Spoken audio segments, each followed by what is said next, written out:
1 Corinthiens chapitre 14 à partir du verset 26. On va s'arrêter au verset 27. Mais si vous avez l'occasion, vous-même méditez ce chapitre. On dit, que faire donc, frères, lorsque vous vous assemblez? Que faire donc, frères, lorsque vous vous assemblez? Et aujourd'hui, nous nous sommes assemblés. Mais qu'est-ce qu'on doit faire? La réponse, elle est là. Les uns ou les autres parmi vous ont-ils un cantique? Tout à l'heure, chacun à son tour entonnait des cantiques. On dit une instruction. J'ai donné une instruction. Et Stéphane lui-même, il a donné une instruction. Patrick aussi a donné une instruction. Une révélation. Je ne sais pas, peut-être une sœur ici a reçu une révélation. Une langue ou une interprétation. Que tout se fasse pour l'édification du corps du Christ. En est-il qui parle en langue, que 2 ou 3 ou plus parlent, chacun à son tour, et que quelqu'un interprète. Pourquoi je prends ce passage? Parce que je vois aujourd'hui que dans certaines assemblées, il n'y a pas d'ordre. Il y a du désordre. Chacun parle. Par exemple, quand le frère Patrick parlait tout à l'heure, si moi aussi je parlais, on ne pourrait pas nous comprendre. Parce qu'il y aura un brouhaha et on ne pourra pas se comprendre. Mais dans l'église de Dieu, il n'y a pas aussi que celui qui apporte la parole qui doit parler. Comme le frère Patrick a dit, vous avez aussi l'Esprit de Dieu. Maintenant que nous sommes là en train de parler, peut-être Dieu a révélé quelque chose à une sœur, à une sœur,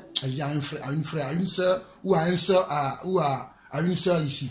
Donc, pendant que nous sommes là, si quelqu'un a reçu quelque chose, levez simplement la main, que je dis que je veux parler, et après, celui qui dirige va dire, bon, je te donne la parole, tu parles. Peut-être tu as une question, tu lèves la main, j'ai une question, on te donnera la parole et tu parles. Chacun en son tour. Et lorsque quelqu'un parle, les autres vous écoutez, même si vous n'êtes pas d'accord avec ce que la personne dit, notez, laissez la personne aller jusqu'au bout de sa pensée et après vous pouvez revenir. Frère Patrick, tu as dit ça, mais en réalité ce n'est pas ce que la parole dit, c'est ce que la parole dit et on comprendra tous. Mais lorsqu'il parle, si je l'arrête tout de suite, on ne va pas se comprendre. Je sais que peut-être vous faites ça déjà, mais moi j'aime partout où je passe, je reviens toujours sur ce passage-là. Parce que c'est un passage qu'on ne voit plus dans les assemblées aujourd'hui. Les assemblées sont en désordre, chacun fait ce qu'il veut. Non, nous devons revenir à la doctrine des apôtres, de ceux qui ont commencé l'œuvre de Dieu avant nous. Et ceux qui ont commencé l'œuvre de Dieu avant nous, ils ont établi quelque chose. Dans l'assemblée, il dit, que faire donc frère lorsque vous vous assemblez? Et aujourd'hui nous sommes assemblés, nous avons parlé, moi je vous donne la parole. Si peut-être Dieu vous a dit quelque chose, peut-être un conseil pour quelqu'un ici, c'est le moment aussi pour que chacun d'entre vous puisse s'exprimer avant qu'on ne continue avec la manne du jour. Donc vous avez la parole, levez simplement la main et on vous donnera la parole. Merci. Amen.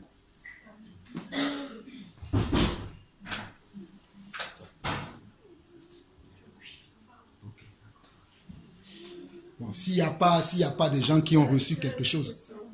Ok, vas-y ma soeur.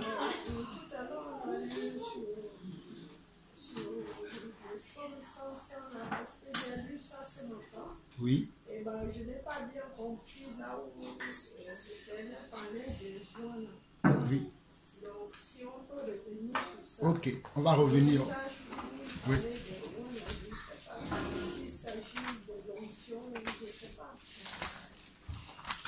Ok. Psaume 105. Et la sœur parle du verset tout à l'heure où on parlait des joints de l'Éternel. Je pense au verset 15. Psaume 105, le verset 15. On dit, ne touchez pas aux joints de l'Éternel et ne faites pas de mal à mes prophètes.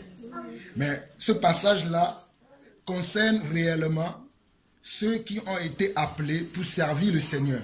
Parce que le mot prophète, le mot prophète veut dire un envoyé de Dieu, c'est-à-dire quelqu'un qui parle de la part de Dieu. Et les prophètes, c'était les personnes que Dieu avait oint pour une mission quelconque, comme le prophète Jérémie, comme le prophète, même Moïse était un prophète. C'est Moïse qui a commencé le ministère des prophètes. Après Moïse, il y a eu d'autres prophètes, comme le prophète Ésaïe, le prophète Jérémie, le prophète Zacharie, ainsi de suite. Mais quand on regarde dans Éphésiens chapitre 4, le verset 11, Dieu va parler encore dans ce passage-là en disant que j'ai fait des hommes à des hommes que j'ai établis apôtres, prophètes, évangélistes, pasteurs et docteurs. C'est à ces personnes-là que Dieu dit de ne pas les toucher. Mais faisons attention, si Dieu ne n'est pas les toucher, il y en a qui sont des faux. Ceux qui sont des véritables, on ne peut pas les toucher. Même si on les touche, Dieu va les protéger. Mais ceux qui sont des faux, on a le devoir de dire que cette personne-là, ce n'est pas un vrai prophète. Parce qu'à l'époque de Jérémie, il y avait aussi un faux prophète. Quand Jérémie venait et il apportait la parole de Dieu, il y avait quelqu'un d'autre qui contredisait Jérémie. Et Jérémie avait prophétisé sur cette personne qu'à telle date, il mourra et cette personne est morte. Donc il y a des véritables prophètes et il y a des faux prophètes. Donc quand le Seigneur dit ici, il parle uniquement des vrais enfants de Dieu. Parce que les vrais enfants de Dieu, et vous aussi vous êtes dedans. Hein? Parce que vous aussi aujourd'hui, vous êtes des oins de l'Éternel. Il n'y a pas que les prophètes ou bien ceux qui sont appelés à conduire l'église, que nous appelons les évêques, c'est-à-dire évêque qui veut dire conducteur d'église, c'est-à-dire les anciens qui doivent diriger l'église, qui doivent coordonner l'église afin que l'église soit dans la volonté de Dieu. Ce n'est pas que eux maintenant qui ont reçu l'onction, mais nous tous maintenant, nous avons reçu l'onction et les gens doivent faire attention, c'est-à-dire même moi, en tant que frère à Stéphane, je dois faire attention de ne pas blesser Stéphane, de le toucher dans son âme intérieure. Je dois être une aide pour Stéphane. Aider Stéphane à devenir meilleur par rapport à ce que Dieu l'appelle à accomplir dans le royaume. Également envers mon frère Patrick, également envers ma soeur Florence, ou bien envers ma soeur Viviane, ou bien envers ma soeur Stéphanie. Je dois les aider à arriver à la stature parfaite de Christ et non les détruire. Alors, tu ne sers à rien, tu ne deviendras rien. Tout ce que je te dis, non. La Bible dit dans le livre de Jacques que la bouche qui prononce des paroles de Dieu ne doit pas aussi prononcer les paroles amères ou bien les paroles de Satan. Même si je vois à mon frère que ce qu'il fait ne va pas bien, je ne vais pas lui dire que tu ne serviras, que tu ne deviendras rien. Non, je ne dois pas confesser de mauvaises paroles sur la vie de mon frère. Je lui ai dit que bon oui, ça tu l'as fait, c'est pas bien, mais Dieu t'aidera, tu vas y arriver. C'est ça mes paroles à l'encontre de mon frère ou à l'encontre de ma soeur. Ça sera ma parole. D'ailleurs, ce sera la même parole pour les gens du monde. Mais comme les gens du monde ne sont pas soumis à la loi de Dieu, des fois certains nous parlent mal. Mais on n'a pas à leur répondre parce que nous savons qui nous sommes. Quand nous allons dans nos lieux de travail, ce sont souvent des païens.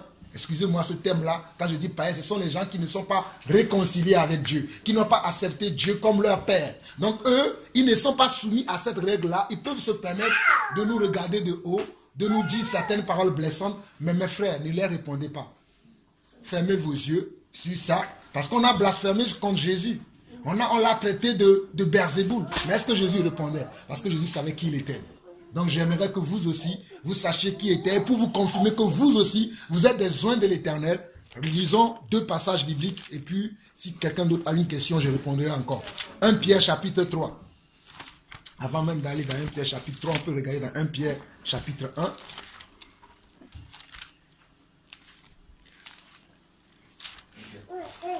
« 1 Pierre chapitre 1 d'abord.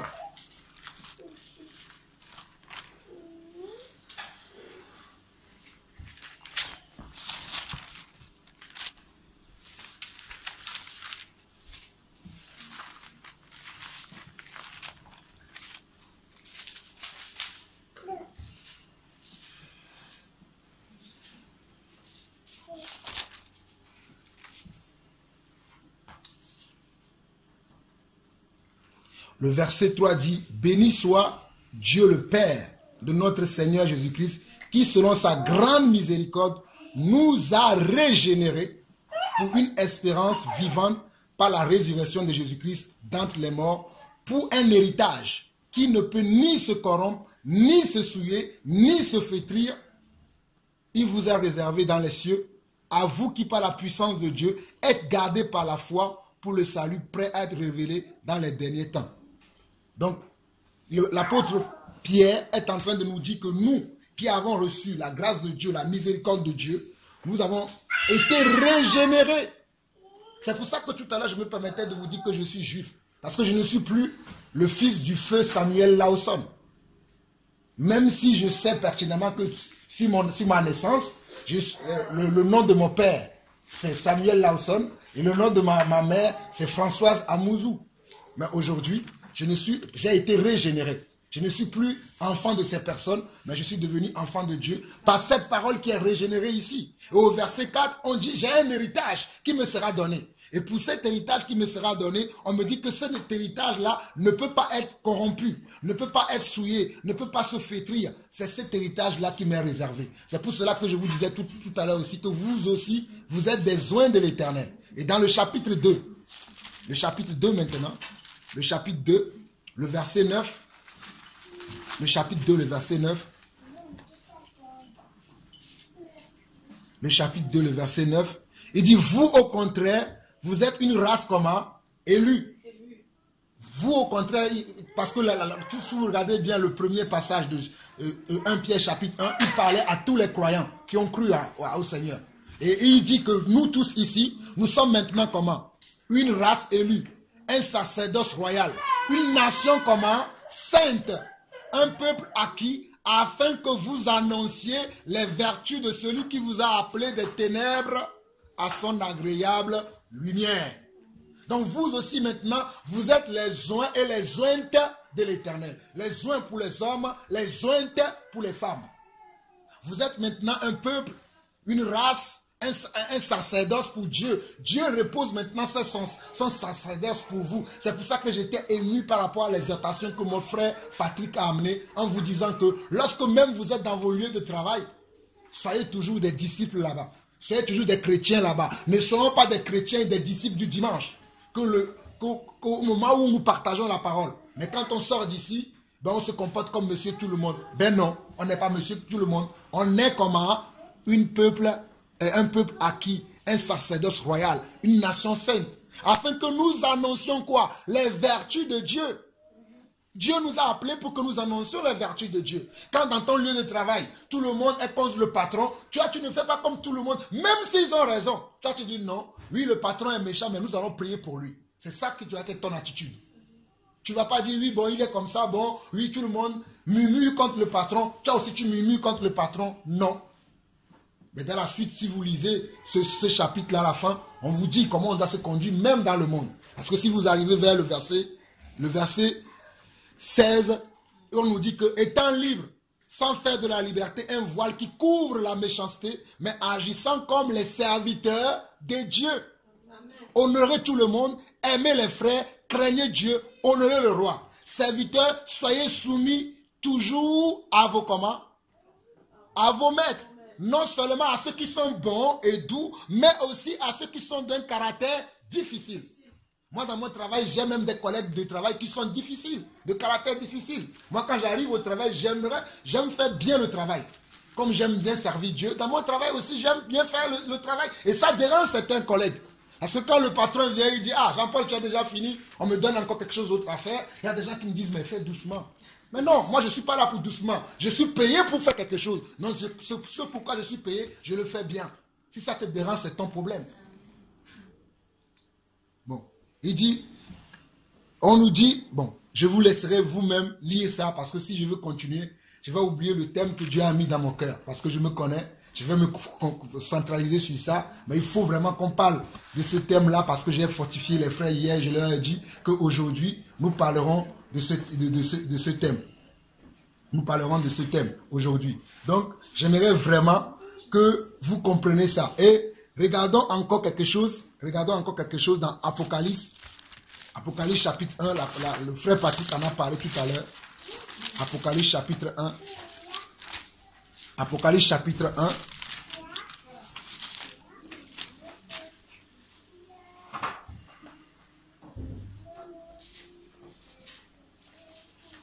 Le verset 3 déjà dit, « Heureux celui qui lit et ceux qui entendent les paroles de la prophétie et qui gardent les choses qui sont écrites, car le temps est proche. » Savez-vous que vous êtes heureux ce matin?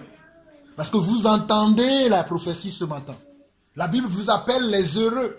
Ceux qui sont là dans les stades aujourd'hui pour regarder les matchs de foot, regarder les grands stars, peut-être dans des grands concerts, dans des grandes salles de cinéma, pour voir les grands acteurs de ce monde, vous êtes plus heureux que eux à cause de ce verset-là. Parce que le verset dit, heureux celui qui lit et ceux qui entendent les paroles de la prophétie et qui gardent. Quand vous écoutez, vous êtes déjà heureux. Mais on dit qu'ils gardent les choses qui sont écrites, car le temps est proche. J'aimerais bien que vous gardez tout ce que vous attendez aujourd'hui. Il y a des choses que vous attendez aujourd'hui que vous en aurez besoin demain, après-demain, ou dans 2 ans, dans 3 ans. Mais Dieu vous équipe aujourd'hui parce que Dieu connaît le lendemain que moi je ne connais pas. Dieu connaît les tribulations, les épreuves auxquelles vous serez confrontés dans 2 jours, dans 3 semaines, dans 2 ans, dans 3 ans. Moi je ne le connais pas, mais aujourd'hui vous donne des éléments avec lesquels vous allez pouvoir combattre lorsque vous allez être dans ces problèmes-là. Et le verset 6 qui m'intéresse dit, le verset 6 ici il dit, « Et qui a fait de nous un royaume de sacrificateurs pour Dieu, son Père. » Donc Dieu a fait pour nous tous ici maintenant un royaume de quoi? De qui? De sacrificateurs. Donc quand on dit ne touchez pas aux soins, Dieu pense aussi à vous. Si quelqu'un, à cause de sa méchanceté, à cause de son manque d'amour, touche à vous, qu'il soit chrétien ou non, il est en train de comment? De toucher à Dieu directement. Amen. Amen. Si vous ne me croyez pas, lisez Actes chapitre 9. Lorsque l'apôtre Paul a été encore Saul ou Saül, était en train de persécuter l'église et que Jésus voulait lui montrer que c'est lui qui persécutait. Lorsque Jésus s'est montré à Saul, il lui a dit, Saul, Saul, pourquoi me persécutes-tu? Mais pourtant Jésus était au ciel. Et Saul persécutait les hommes sur la terre et Jésus est venu lui dire, pourquoi me persécutes-tu? Donc mes frères, si même les membres de vos familles, vos époux ou vos épouses, vos enfants ou vos amis, vos collègues de travail vous persécutent, sachez que c'est Christ qui le persécute. Parce que si vous vivez, ce n'est plus vous qui vivez, mais c'est Christ qui vit en vous. Amen. Gardez cela en tête vraiment. Gardez vraiment cela en tête. Et nous allons voir un dernier passage là, Romains chapitre 2. Avant de continuer le thème du jour, allons dans Romains chapitre 2.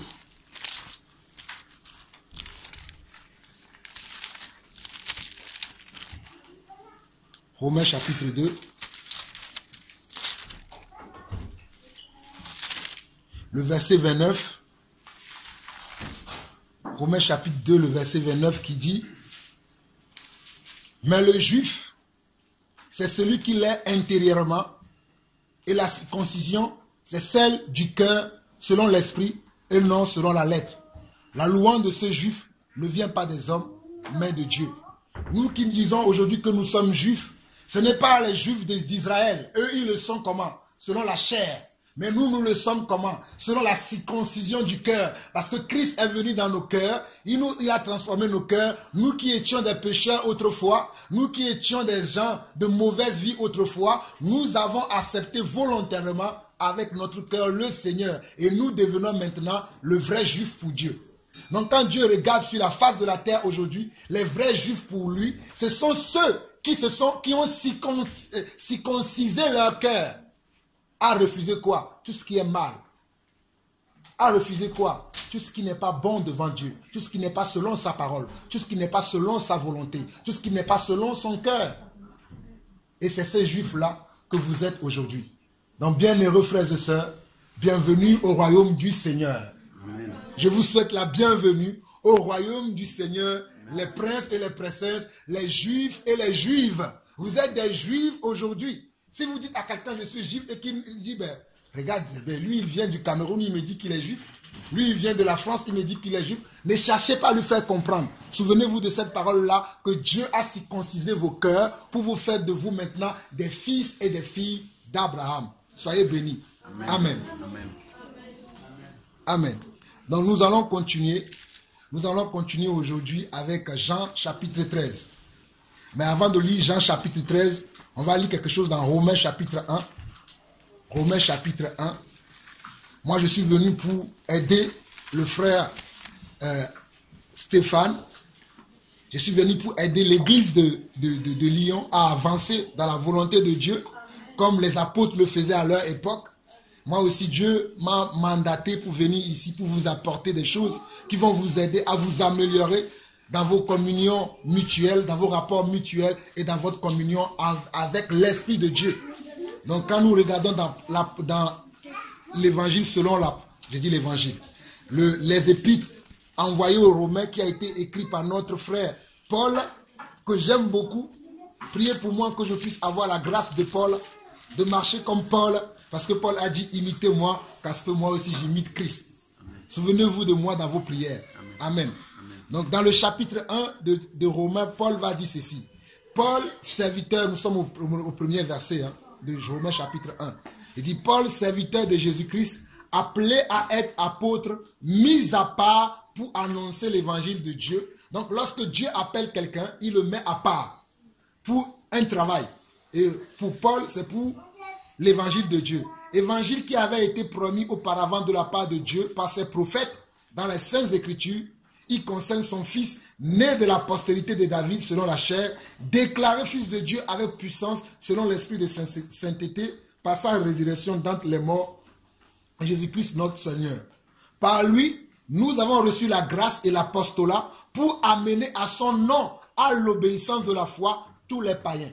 C'est par Jésus-Christ que moi aussi j'ai reçu la grâce de pouvoir vous partager le message que je m'apprête à vous partager. Écoutez-moi très bien, c'est très important, frères et sœurs.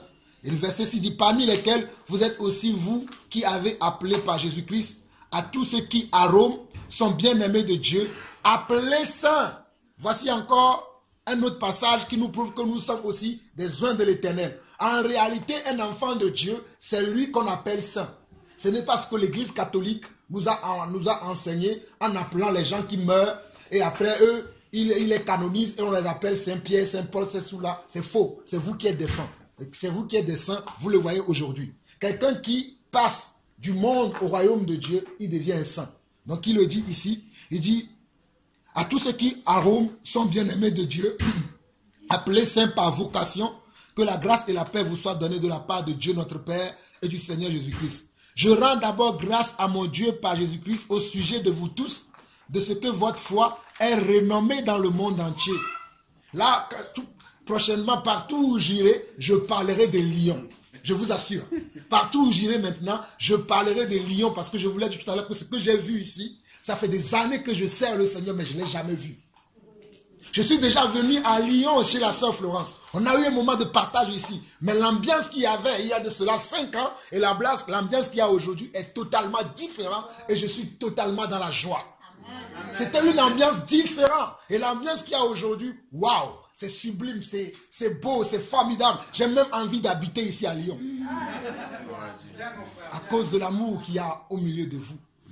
Et on me dit au verset 8, on dit, au verset 9, il dit, Dieu que je sers à mon esprit dans l'évangile de son Fils, m'est témoin que je fais mention de vous, demandant continuellement dans mes prières d'avoir enfin par sa volonté le bonheur d'aller vers vous.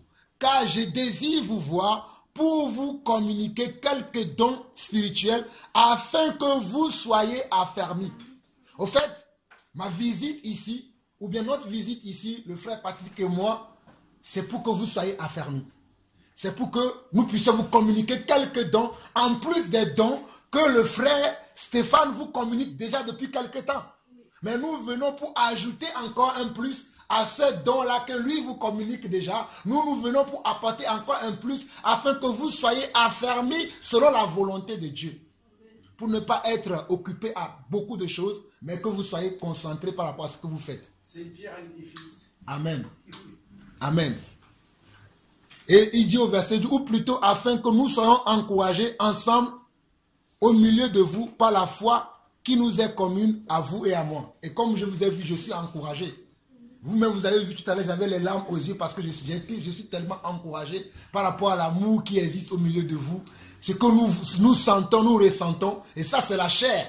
Je peux imaginer la joie que le Seigneur peut avoir au ciel aujourd'hui. Je ne sais pas si vous pouvez imaginer ce qu'il y a au ciel aujourd'hui. Il y a une joie au ciel parce que Dieu voit que dans la maison de mon frère Jean-Gilles et de la sœur Florence, il y a son église qui se réunit et cette église se réunit dans la vérité. Et il y a une joie là-bas au ciel. Aujourd'hui, croyez-moi, il y a beaucoup d'églises qui se sont réunies. Mais ce n'est pas toutes ces églises-là pour lesquelles Dieu est content. Il voit certains endroits aujourd'hui, Dieu dit, quand est-ce que ces personnes-là vont arrêter ces bêtises qu'ils font en mon nom? Mais à nous qui sommes ici, le ciel est dans la joie parce que nous nous sommes réunis selon sa volonté. Et vers le verset 13, il dit, je ne veux pas vous laisser ignorants, frères, que j'ai souvent formé le projet d'aller vers vous afin de recueillir quelques fruits parmi vous, comme parmi les autres nations, mais j'en ai été empêché jusqu'ici. Bon, je vais m'arrêter là, juste pour vous faire comprendre que Moi aussi, j'avais le projet de venir ici à Lyon depuis des années. Vous pouvez demander à la sœur Florence. On s'appelle au téléphone et dit, oui, j'entends parler de vous, je vais venir. Le Seigneur permettra, je vais venir. Même au mois de mai, j'avais encore appelé ma soeur, elle a dit, attends, je vais faire des programmes, je viendrai. Et là, c'est 7 mois plus tard que là, nous sommes en décembre, 7 mois, je ne sais même pas le nombre de mois qui plus tard, et nous sommes là. Pourquoi? C'est pour partager avec vous quelques dons et recueillir aussi. Nous allons partir d'ici avec un bon souvenir. Je suis en train d'enregistrer tous vos louanges. Parce que ça me fait du bien d'écouter ces louanges. Parce que moi, j'aime bien pendant les moments où je suis seul, je suis dans le train, allant au travail, écouter les louanges. Au lieu d'écouter les louanges de les gens que je ne connais pas, je ne sais pas ce qu'ils chantent, où ils ont trouvé ça, mais vous avez vu que vos louanges sont tirées de la Bible, sont tirées de l'histoire de David, de notre Père dans la foi. Et cela m'encourage. Donc je suis venu ici, j'ai recueilli aussi moi quelques fruits. Maintenant je vais vous donner aussi, bon, je le donne depuis hier, ou avant-hier, mais je vais vous donner le reste qui reste dans ma poche, et après vous allez me bénir, je vais rentrer béni à Paris. Soyez bénis. Donc maintenant allons dans Jean 13. Je reviens au mois de janvier, je vous promets.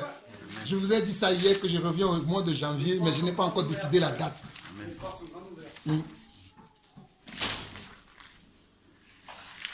On va aller dans Jean 13. On va parler du repas du Seigneur. Jean 13.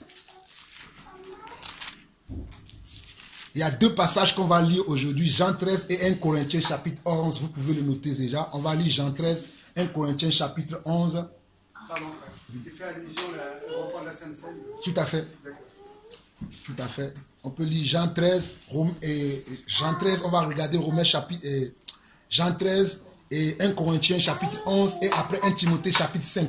Vous pouvez noter déjà ces passages-là et quand on va arriver vers les passages, je vais vous dire les versets qu'on va prendre là-dedans pour essayer de comprendre ce que l'Esprit du Seigneur veut nous faire comprendre par rapport à la Sainte Seine, par rapport au repas du Seigneur. On nous dit ici dans Jean chapitre 13 qu'avant la fête de Pâques, Jésus, sachant que son heure était venue de passer de ce monde au Père et ayant aimé les siens qui étaient dans le monde, mit le comble à son amour pour eux.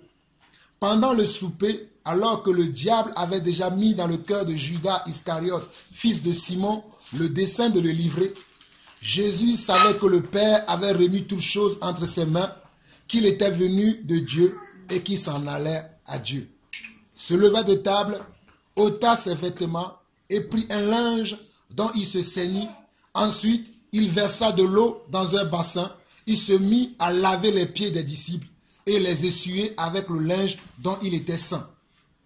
Il vint donc à Simon-Pierre et Pierre lui dit, « Toi, Seigneur, tu me laves les pieds. » Jésus lui répondit, « Ce que je fais, tu ne le comprends pas maintenant, mais tu le comprendras bientôt. » Pierre lui dit, « Non, jamais tu me laveras les pieds. » Jésus lui répondit, « Si je ne te lave, tu n'aurais point de part avec moi. » Simon-Pierre lui dit, « Seigneur, non seulement les pieds, mais encore les mains et la tête. » Jésus lui dit, « Celui qui est baigné n'a besoin que de se laver les pieds pour être entièrement pur, et vous êtes purs, mais non pas tous. » Car il connaissait celui qui allait le livrer.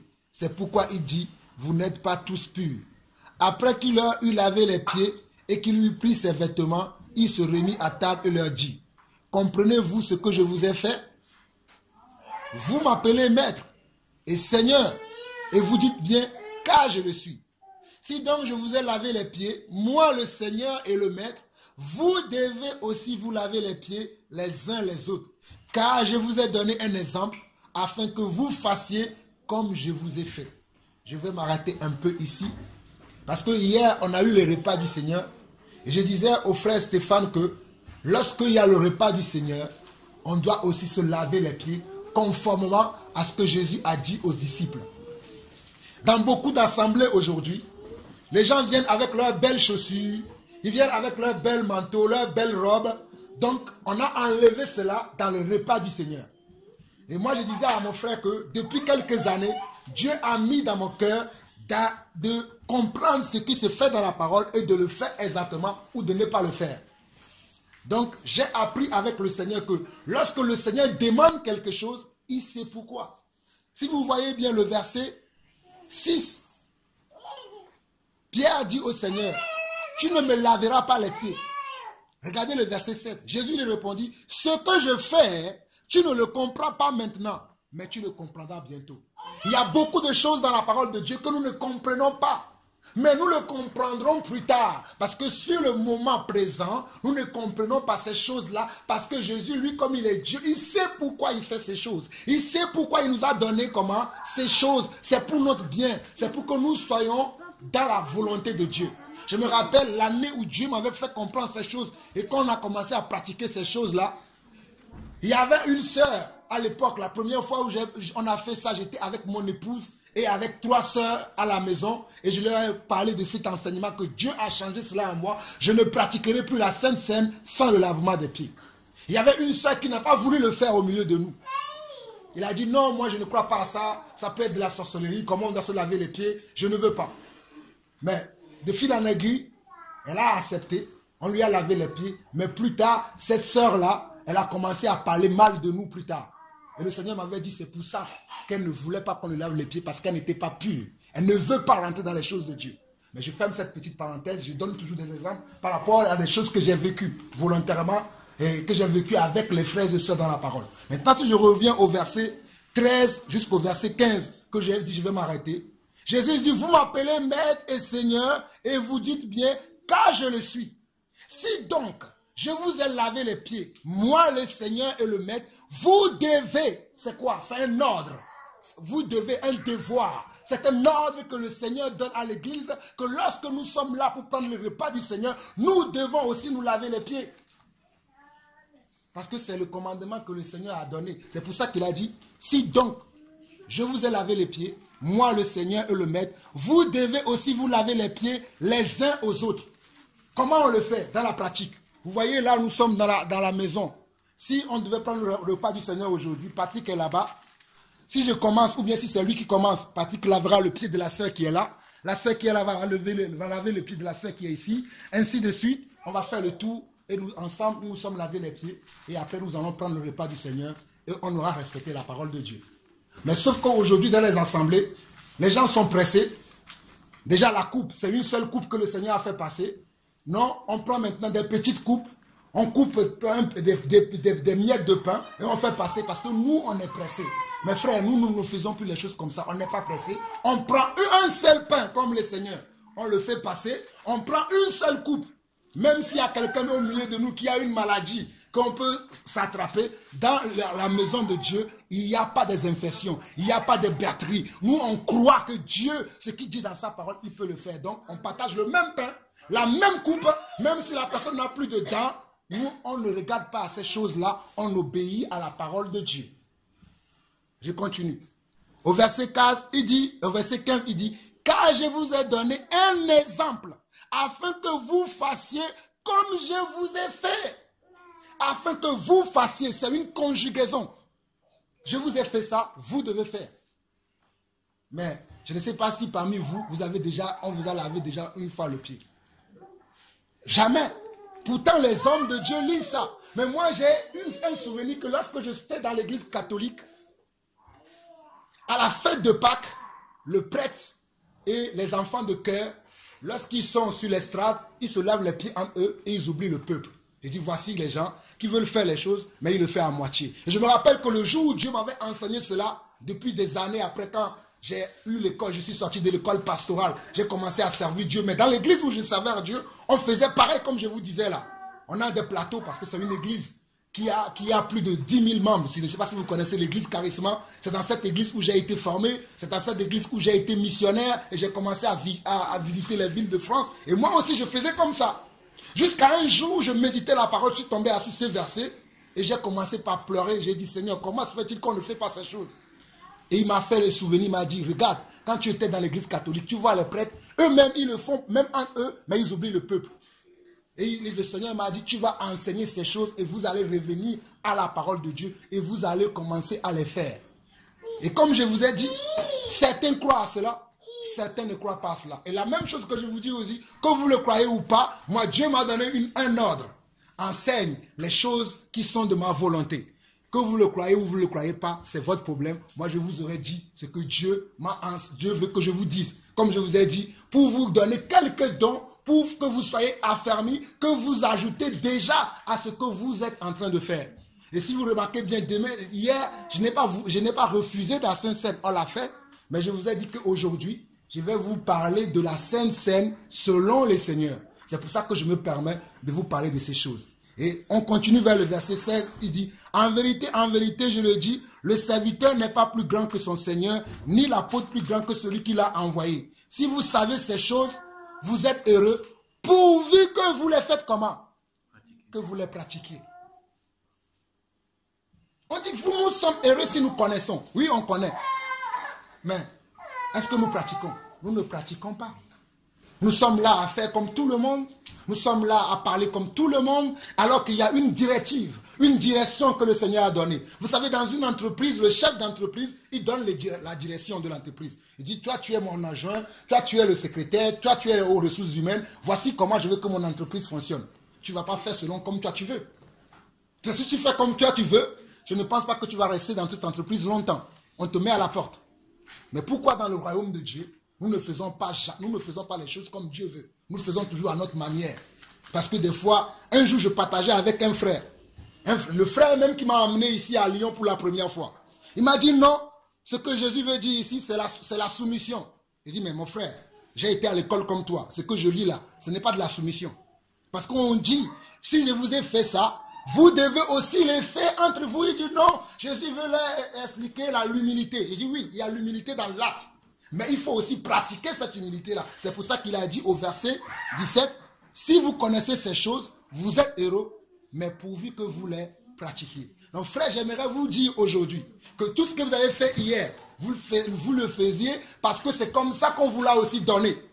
Mais je viens compléter ce qu'on vous a donné, qu'à partir de maintenant, le jour où vous décidez de faire la Sainte Seine, lavez-vous les uns les autres les pieds, parce que c'est la volonté de Dieu. Moi, je ne vais pas être là pour voir si vous le faites ou pas, mais Dieu m'est témoin que ce qu'il m'a enseigné, quand je suis venu ici, je vous l'ai dit. Je suis pur de votre sang. Dieu ne me dira pas, oui, tu es venu, tu les as vus faire le désordre là, mais tu ne leur as rien dit. Non, je vous ai ajouté ce qui vous manque. Mais nous continuons parce que ce n'est pas que ça. C'était le premier point que je veux aborder, mais je continue dans la suite. Il dit, ce n'est pas de vous tous que je parle. Je connais ceux que j'ai choisis, mais il faut que l'écriture s'accomplisse. Celui qui mange avec moi le pain a levé son talon contre moi. Dès à présent, je vous le dis, avant que la chose arrive, afin que lorsqu'il arrivera, vous croyez que ce que je suis. En vérité, je vous le dis, celui qui reçoit, celui que j'aurais envoyé, me reçoit. Et celui qui me reçoit, reçoit celui qui m'a envoyé. Donc si vous recevez ce que je vous dis aujourd'hui, vous le recevez de Dieu lui-même. Parce que moi, je ne suis qu'une enveloppe qui livre un message aujourd'hui. Je ne suis rien. Croyez-moi, je ne suis rien. Je ne suis qu'une enveloppe dans laquelle il y a un courrier. Et ce courrier-là, je l'ouvre et je le lis. Et c'est le courrier que je vous lis ce matin. Et il continue au verset 21. Ayant ainsi parlé, Jésus fut troublé en son esprit. Et il dit expressément, en vérité, je vous le dis. L'un de vous me livrera. Les disciples se regardaient les uns les autres. Ne sachant de qui il parlait, un des disciples, celui que Jésus aimait, était couché sur le sein de Jésus. Simon-Pierre lui fit signe de demander qui était celui dont parlait Jésus. Et ce disciple s'était penché sur la poitrine de Jésus. Jésus lui dit, Seigneur, qui est-ce? Jésus répondit, c'est celui à qui, ayant trempé le morceau, et il le donna à Judas, fils de Simon Iscariote. Dès que le morceau fut donné, Satan entra dans Judas. Jésus lui dit, ce que tu fais, fais-le promptement. Mais aucun de ceux qui étaient à table ne comprit pourquoi il dit cela. Car quelques-uns pensaient que Judas avait la bourse. Jésus voulait lui dire, achète ce dont nous avons besoin pour la fête, ou qu'il lui commandait de donner quelque chose aux pauvres. Judas ayant pris le morceau, se hâta de sortir. Il faisait nuit. Lorsque Judas fut sorti, Jésus dit maintenant, le Fils de l'homme a été glorifié et Dieu a été glorifié en lui. Si Dieu a été glorifié en lui, Dieu aussi le glorifiera en lui-même et il le glorifiera bientôt. Mes petits enfants, je suis pour peu de temps encore avec vous. Vous me chercherez et comme j'ai dit aux Juifs, vous ne pouvez venir où je vais, je vous le dis aussi maintenant, je vous donne un commandement nouveau. Aimez-vous les uns les autres comme je vous ai aimé. Vous aussi, aimez-vous les uns les autres. J'ai bien aimé la chanson là que vous avez chantée hier. Pendant quoi? pendant le souper. Le Seigneur nous a aimés comme on n'a jamais aimé. C'est comme ça que vous devez le faire. Parce que regardez, c'est le message qu'il leur a donné le même jour où ils étaient assis à table avec lui, où ils mangeaient. Et j'ai bien aimé que pendant le moment de souper là, vous chantez la même chanson en souvenir des paroles de notre maître. Oh, le Seigneur nous a aimés comme on ne nous a jamais aimés. En souvenir de ce jour. Et je savais que dans le ciel, le Seigneur aussi était dans la vie. Il a dit, voici mes fils et mes filles, qui perpétuent le commandement que je leur ai donné. Pour compléter maintenant, allons dans 1 Corinthiens chapitre 11. Là, ça va devenir un peu plus compliqué parce que ce n'est pas manger simplement le pain, mais il faut une condition spirituelle. 1 Corinthiens chapitre 11.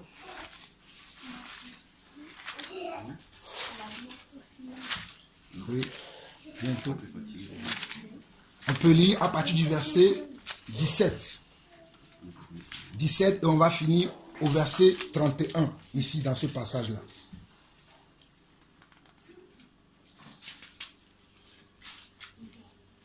« 1 Corinthiens chapitre 11 à partir du verset 17. Nous avons abordé un point tout à l'heure que nous allons voir encore dans 1 Corinthiens chapitre 11 là, ici au verset 17. Ah bon, au premier verset jusqu'au verset 15 là, l'apôtre parlait déjà de certaines choses. C'est pour ça qu'il va faire un petit résumé ici avant de continuer sa lettre. Il dit, en donnant cet avertissement, ce que je ne loue point, c'est que vous vous assemblez non pour devenir meilleur, mais pour devenir pire. Donc mes frères, vous comprenez que lorsqu'on se rassemble, ce n'est pas pour devenir pire. Il y a des gens qui vont à l'église, mais leur vie ne change pas. Je me demande quand ils vont à l'église, quel message on leur prêche. Parce que quand on vient à l'église, on vient pour recevoir des instructions. On vient pour recevoir de l'éducation, pour être meilleur. L'église est un centre de formation de disciples. L'église n'est pas un centre de destruction massive des âmes de Dieu, mais plutôt un centre de formation de disciples. Dans l'église, c'est là où on apprend comment s'occuper même de ses enfants. Dans l'église, on apprend comment s'occuper de son mari. Dans l'église, on apprend comment aimer même son mari. Car Jésus dira aux hommes que, hommes, aimez vos épouses comme moi j'ai aimé l'église. Donc l'église est un centre de formation. Moi j'ai appris ça à l'église. Comment aimer ma femme, je l'ai appris à l'église. Je ne vous mens pas. Si ma femme serait là, elle vous le dira. Et des fois, quand on n'est pas d'accord sur certaines choses, selon ce que j'ai appris à l'église où le Seigneur dit que si je ne suis pas d'accord avec ma femme, que nous ne fassions pas une nuit sans que nous tombions d'accord. Donc je dis à ma femme, même si on n'est pas d'accord quand même, prions ensemble, que le Seigneur fasse qu'on soit d'accord demain. Pourquoi? J'ai appris ça à l'église. Mais si c'était avant, lorsque j'étais dans le monde, je dirais, ben, si qu'elle soit d'accord ou pas, c'est son problème. Je sortirai, je ferai ma vie. Mais là, aujourd'hui, je ne fais plus ça. Même si on n'est pas d'accord, j'essaye d'aller vers mon épouse pour que nous puissions tomber d'accord. J'ai appris ça où? Dans l'église. C'est pour ça que je vous dis que l'église, c'est un centre de formation. Où on forme les gens à être des hommes et des femmes selon Dieu. Et là, l'apôtre nous dit au verset 17 que quand je donne ces avertissements, c'est que je ne vous loue point parce que lorsque vous vous rassemblez, vous ne vous rassemblez pas pour devenir meilleur, mais vous devenez pire. C'est-à-dire si tu étais voleur avant, là maintenant tu deviens même un meurtrier. Tu voles et tu tues. Si avant tu étais un voleur de mari, maintenant tu es voleur des maris des gens. Ce n'est pas normal.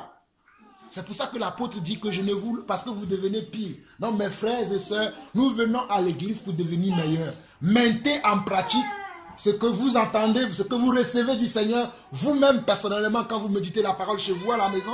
Et mettez en pratique aussi les enseignements que Dieu met dans la bouche de son serviteur Stéphane qui vous conduit ici à l'église de Lyon. Et mettez en pratique les conseils que vous recevez des uns des autres. Parce que peut-être une sœur peut appeler un frère ou un frère peut appeler une sœur et lui apporter aussi une exhortation ou un éclaircissement sur quelque chose.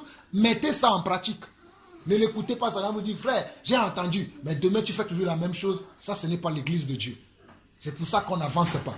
Nous avançons.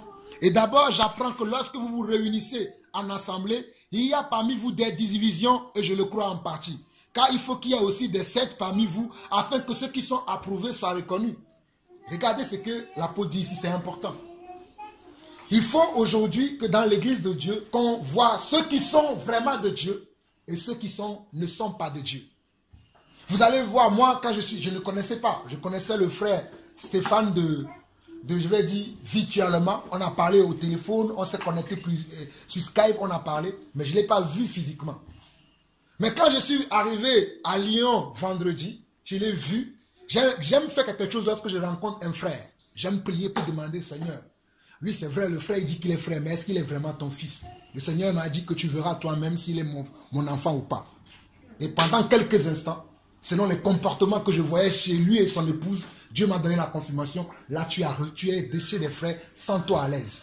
Et j'ai commencé à être tout de suite à l'aise avec eux. On a commencé par partager.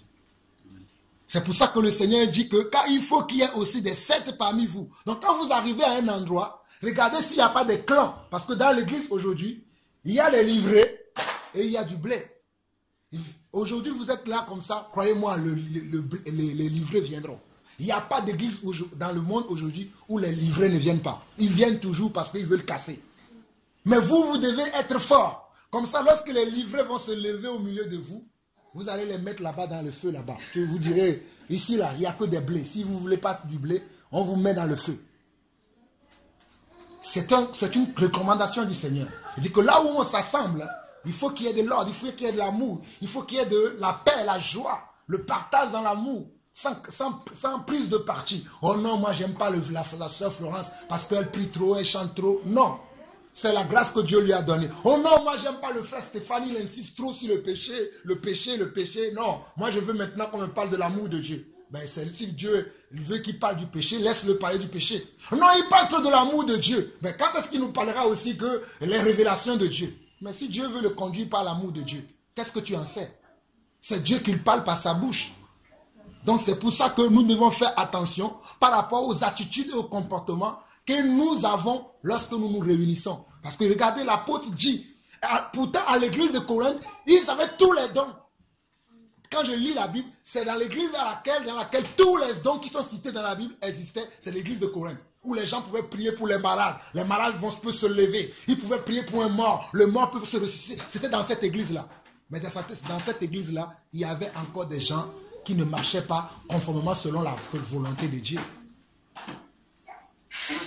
Donc j'aimerais nous encourager pour qu'au milieu de nous aussi, que nous marchions conformément selon la volonté de Dieu. Continuons le passage, le verset 20. Il dit, donc, lorsque vous vous réunissez pour manger le repas du Seigneur, quand on se met à table, chacun commence par prendre son propre repas et l'un a faim, tandis que l'autre est ivre. N'avez-vous pas de maison pour y manger et boire, ou méprisez-vous l'église de Dieu et faites-vous honte à ceux qui n'ont rien? Que vous dirai-je? Vous louerai-je en cela? Je ne vous loue point. Parce que dans cette église de Corinthe, lorsqu'ils avaient le repas du Seigneur, là c'est la même chose que nous aussi nous pratiquons. Lorsque nous décidons que peut-être le dimanche prochain nous allons prendre le repas du Seigneur, nous disons aux sœurs et aux frères que chacun ramène ce qu'il ramènera. Mais en général, ce que nous faisons, si tu as ramené du riz, tu ne mangerais pas ton propre riz, tu mangerais la nourriture de l'autre. Est-ce que tu n'as pas dit, bon, moi j'ai ramené mon riz, non, je vais manger mon riz? Non. Si tu veux manger, tu peux prendre une partie, mais tu as ramené pour les frères. Mais dans cette église-là, qu'est-ce que les gens faisaient? Comme l'apôtre disait, car quand on se met à table, chacun commence par prendre son propre repas. Et l'un a faim, tandis que l'autre a ivre.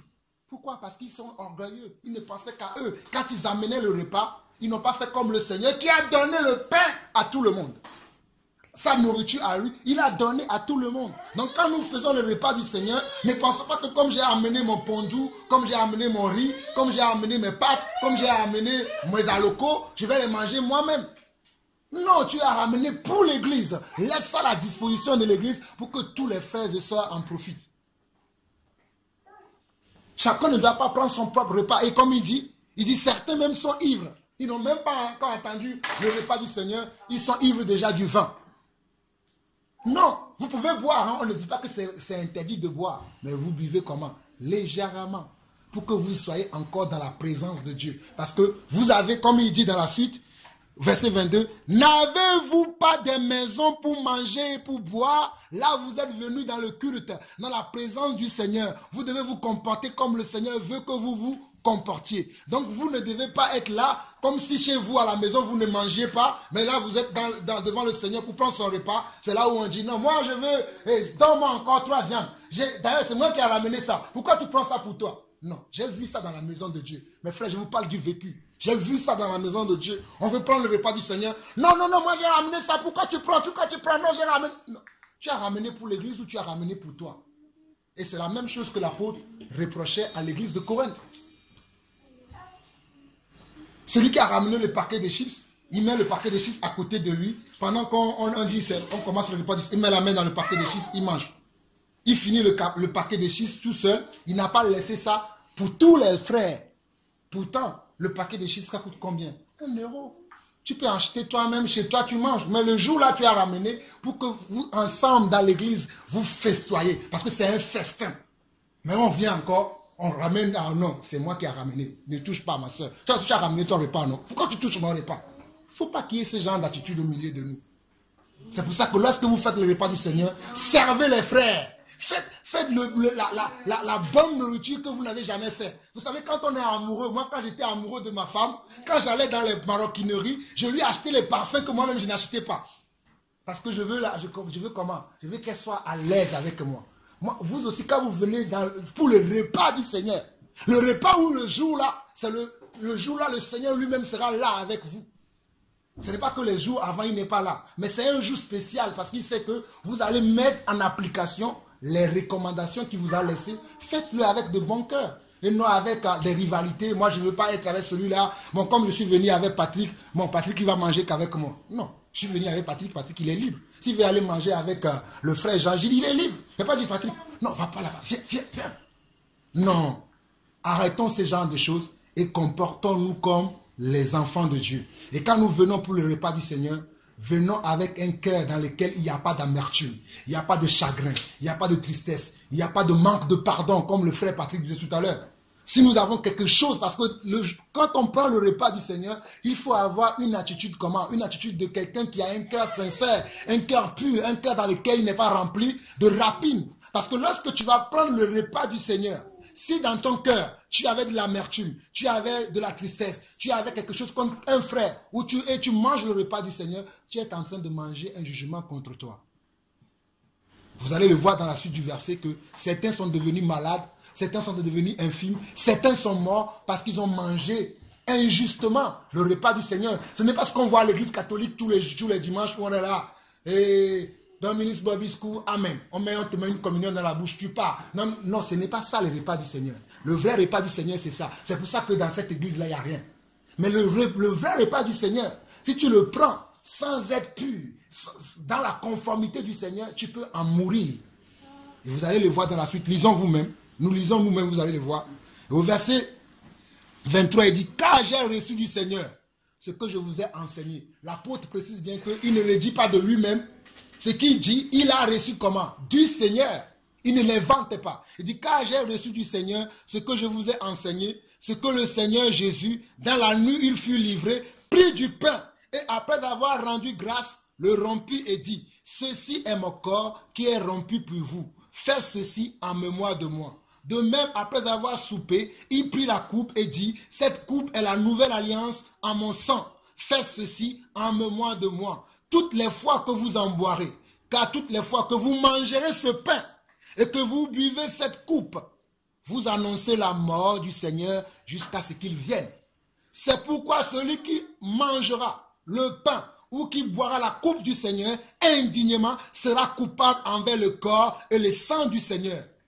Que chacun donc se prouve soi-même et qu'ainsi il mange du pain et boive de la coupe. Celui qui mange et boit sans discerner le corps du Seigneur mange et boit un jugement contre lui-même. C'est pourquoi parmi vous, il y a beaucoup d'infimes, de malades et qu'un grand nombre sont morts. Mes frères, je ne sais pas si vous avez déjà entendu ça. C'est peut-être certains parmi vous, c'est aujourd'hui que vous entendez que pendant le repas du Seigneur, il y a des gens qui ont pris le repas du Seigneur, 2 jours plus tard, ils sont morts. 2 jours plus tard, ils sont tombés malades. Pourquoi? Parce qu'ils ne se sont pas, comme on voit au verset 28, ils ne se sont pas éprouvés eux-mêmes pour voir s'ils sont prêts à manger cela. La nuit dernière, tu as trompé ton mari. La nuit dernière, tu as menti, tu as volé, tu as triché. Tu viens prendre le repas du Seigneur, tu ne t'es pas repenti, tu prends le corps et le sang du Christ. Mon frère, tu vas tomber malade. On ne rigole pas avec les choses de Dieu. Si tu n'es pas prêt, laisse quand le pain passe devant toi, laisse qu'il passe au prochain. Ne prends pas. Mais si tu sais que tu as travaillé dans ton cœur, tu as demandé pardon à ton mari, tu as demandé pardon à ton épouse, tu as demandé pardon à Dieu parce que tu as blessé un frère. Même avant que même la scène ne vienne chez toi, si tu n'étais pas préparé avant que le Père arrive chez toi, tourne ton dos et commence à demander pardon déjà à Dieu avant de prendre le pain. Demande sincèrement, Seigneur, je demande pardon pour telle action que j'ai commise, je demande pardon pour telle chose que j'ai fait, je demande pardon parce que je veux manger ton corps et ton sang en étant digne de toi. Mais si tu ne fais pas préalablement ça, malgré ton péché, tu veux que les autres ne voient pas que tu n'as pas bu la coupe et le sang et le vin. Tu prends comme ça. Ne t'étonne pas quand tu vas te retrouver avec des bronchites, des cancers, des maladies pas possibles et qu'après tu meurs. Pourquoi? Parce que tu as mangé injustement le corps et le sang du Christ. Verset 31 dit, si nous ne jugeons nous-mêmes, nous ne serions pas jugés. Mais quand nous sommes jugés, nous sommes châtiés par le Seigneur afin que nous ne soyons pas condamnés avec le monde. Donc nous devons nous juger nous-mêmes. Comme le frère Patrick disait tout à l'heure, rentrons d'abord dans nous-mêmes. Vous savez, avant d'arriver à Lyon le vendredi, quand on était encore à la gare de Lyon, il y a eu un malentendu entre mon frère Patrick et moi. Moi, quand je suis arrivé à la gare de Lyon, je voyais que le quai sur lequel, le hall dans lequel on doit prendre le train, c'était dans le hall 1. Lui, il voyait le hall 3. Quand je lui parlais, je dis, bon, si tu veux rester au hall 3, reste là-bas. Pendant que j'arrive dans le train, qu'est-ce que je vais faire? Je vais prendre le deuxième billet dans lequel ma place assise est le 55 et la place assise de Patrick est le 55. Et lui maintenant, lui il s'est trompé sur le quai. Moi je veux qu'il me trompe sur la place assise Patrick, je le vois, lui il est parti déjà dans la bonne voiture. Moi je suis dans la voiture d'aujourd'hui qu'on va prendre ce soir. Je ne vois pas Patrick, je l'appelle, il me dit je suis dans la voiture. Je dis comment ça se fait? Non, moi j'ai vu, tu es à la place 56. Il me dit non. Je dis mais tu as quel billet? Il me dit toi aussi tu as quel billet? On était là à dire ça. J'arrive chez lui, je vois sur son billet, je vois que c'est lui qui a le bon billet. Et je regarde mon billet, j'ai pris le billet d'après. Le billet de retour. J'ai commencé à dire, bon, ok, je suis revenu là où j'étais. Pendant que je suis arrivé à là où j'étais, tout de suite, le Seigneur m'a dit, regarde, tu vois, tu es tellement pressé, tu vois que quand le frère, il fallait encore vérifier ton billet, mais tu n'as pas vérifié. Quand on est arrivé chez le frère Stéphane, pendant qu'on priait, quand on est arrivé, on a commencé à remercier le Seigneur qu'on est arrivé. Tout de suite, j'ai demandé pardon à Dieu par rapport à mon comportement parce que ce n'est pas digne de moi.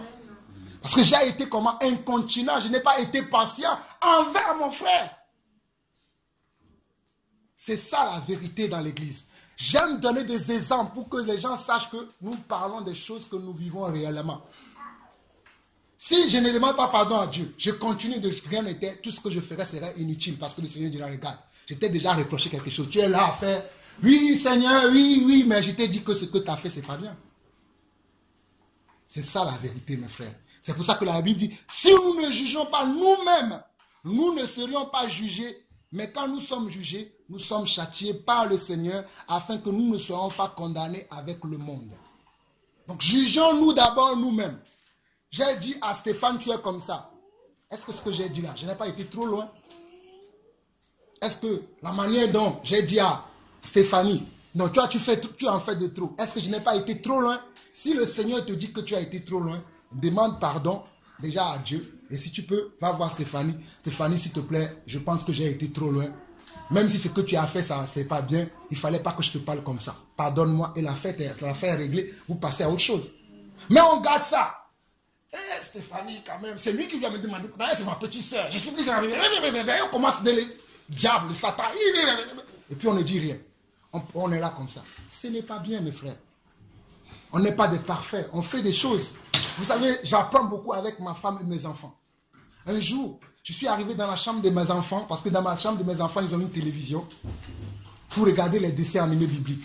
Un jour, je ne sais pas, celui d'entre eux qui est monté sur la table ou sur laquelle il y a la télévision est tombée et la télévision s'est cassée. Ça m'a fait tellement mal. J'ai posé la question, qui a fait ça? Tout le monde, personne ne parlait. Qui a fait ça? Personne ne parlait. Après, j'ai pris mon premier fils, David. J'ai commencé à le taper. Je l'ai tapé, je l'ai tapé. J'ai pris le troisième qui a dit, c'est moi. Je l'ai tapé lui aussi. Alors que ce n'est pas lui qui a fait. 3 jours plus tard, c'était mon deuxième fils. Parce que j'ai 4 enfants. J'ai David, Samuel, Emmanuel et Shalom, ma dernière, ma fille. Et 3 jours plus tard, j'apprends par la bouche de David. David me dit, papa, tu sais, tu nous as tapé l'autre jour, mais ce n'est pas nous qui avons fait, c'est Samuel. Samuel, lui-même, il va te dire. Samuel, il vient comme ça. Papa, tu as tapé les belles frères, mais c'est moi qui ai fait tomber la télé. Ça m'a fait mal au cœur parce que j'ai tapé ses frères injustement. Pourtant, ce sont mes enfants. Je les ai appelés, j'ai dit, David, je te demande pardon de t'avoir tapé injustement. J'ai appelé aussi Emmanuel. Je te demande pardon parce que je t'ai tapé injustement. Je n'ai pas dit parce que ce sont mes enfants. Partez quand même, c'est bon, c'est bon. Non, je leur ai demandé pardon. Parce que je les ai tapés injustement. Ce ne sont pas eux qui ont fait. Mais puisque je n'ai pas eu la patience, j'ai vu simplement mes zéros avec lesquels j'ai acheté la télé. Ah, je vais vous devoir acheter une autre télé. La service tout de suite. Il nous faut beaucoup de patience et beaucoup de sagesse. Et croyez-moi, je travaille encore sur ces choses. Je prêche l'évangile, mais il y a encore du travail que je fais. Parce que des fois, on s'oublie la chair. Et on s'oublie tout de suite. On fait quelque chose, on se rend compte. Ah, je n'aurais pas dû faire ça. C'est pour cela que la Bible dit que si nous nous jugeons nous-mêmes, nous ne serons pas châtiés par le Seigneur. Parce que quand le Seigneur nous châtie, le châtiment du Seigneur, quand vous lisez Hébreux chapitre 13, on dit que, on va lire ça. On finit ici, ça. C'est fini 1 Corinthiens 11. On va lire Hébreux chapitre 13. Après, on lit 1 Timothée 5 et on finit par là. Il nous reste que 10 minutes. Hein. Supportez-moi encore, mes frères. Il nous reste que 10 minutes. C'est vrai que je parle beaucoup, mais c'est inspiré par le Seigneur. Amen. Hébreux chapitre 13. Hébreux plutôt chapitre 10. Hébreux chapitre 10. On va lire le verset 30 au verset 31.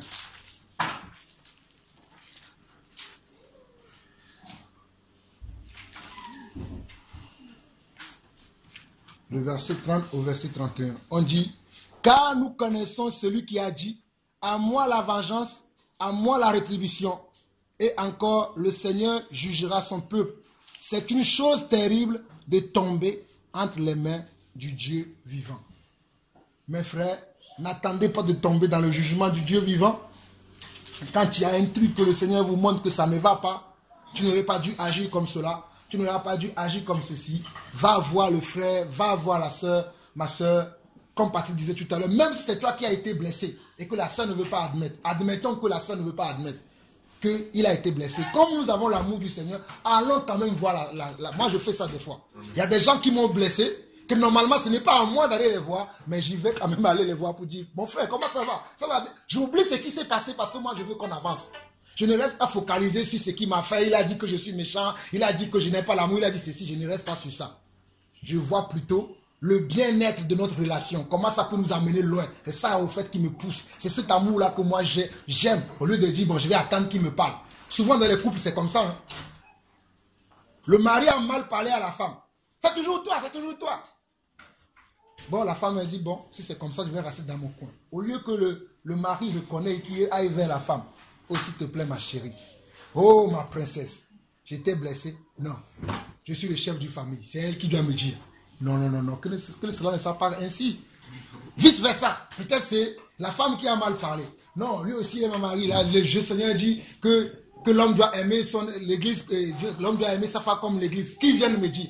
Non, même s'ils ne viennent pas. Toi, tu vas, tu dis, mon chéri. Tu as fait ça hier, mais je t'aime quand même. Tu fais un bisou. Ça règle l'affaire. C'est simple, la paix revient dans le foyer, tout passe bien. Mais on aime toujours tirailler de gauche à droite. Non, je ne veux pas aller. Non, non. Si je vais, c'est comme si je suis faible. Il va voir ma faiblesse, il va voir mon... Il n'y a pas de faiblesse dans cela. C'est la paix qui sera dans le couple, c'est la paix, l'harmonie qui aura dans la famille, et vous allez avancer. Mais le Satan te met dans ton cœur. Non, ne va pas. Dis rien. On le voit comme ça. Et vous êtes dans la famille, tu es assis dans ce canapé, ton épouse est assis là-bas. Il te sert même. Il te guette, est-ce que tu as fini de manger? Lui aussi vient manger sa part. Il n'y a plus de paix. Et là, Satan rentre dans le couple. Tu sais, va te promener un peu. En te promenant, peut-être une voiture peut te traque. Et tu meurs. Pourquoi? Parce que tu n'as pas su garder la paix dans ton foyer. Ou bien va te promener un peu.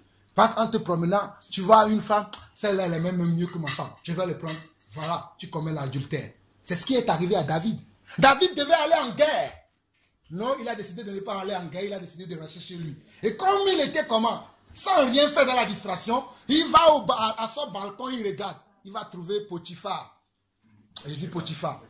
Il va trouver Bathsheba qui est en train de se laver. Ah, il voit. Quand il voit une première fois, il revoit encore. Ah, c'est bien. Comment je vais avoir cette femme-là? Tiens, je vais envoyer son mari au front. Comme ça, je vais la voir. Et c'est comme ça que David a péché. Et vous connaissez la suite, lorsque Nathan, le prophète Nathan est venu lui montrer son péché, David a vu qu'il a mal fait, il a demandé pardon à Dieu. C'est pour ça que nous avons un bon Dieu, il nous pardonne quand même. Mais nous aurons pu éviter certaines choses dans notre vie, si nous restons concentrés, si nous sommes sages et intelligents, il y a certaines choses que nous pourrons éviter. Parce que même si Dieu a pardonné David, les conséquences ont entraîné David dans plusieurs choses que vous connaissez. Même ses propres fils le poussaient sur son trône. À cause de quoi? À cause de ce péché-là. Donc il y a beaucoup de choses que nous pouvons éviter. Avec quoi? Avec la sagesse, en admettant que j'ai mal fait. Mon frère, pardonne-moi. Ma soeur, pardonne-moi. Et pendant que vous êtes ensemble, tu demandes pardon, tu fais un bisou à ta soeur. Et vos relations continuent. Vos vies, même si c'est ton fils, ta fille, souvent c'est nous qui sommes des parents africains. Moi je vois comment mon père parlait à ma femme, parlait à ma mère. Je ne pense pas que je parlerai comme ça à ma femme aujourd'hui parce que Dieu m'a restauré par rapport à ça. Comment mon père me parlait, je ne parlerai pas comme ça à mes enfants. Parce que pour mon père, je suis son fils. Il a le droit de faire tout ce qu'il veut. Non. Je suis d'abord fils de Dieu. Mes enfants sont d'abord fils de Dieu parce que c'est Dieu qui me les a confiés.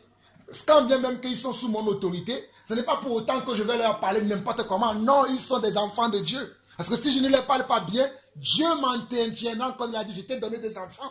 Tu les as maltraités, tu les as pris moins, il y a des parents qui disent même à leurs enfants, tu ne deviendras rien.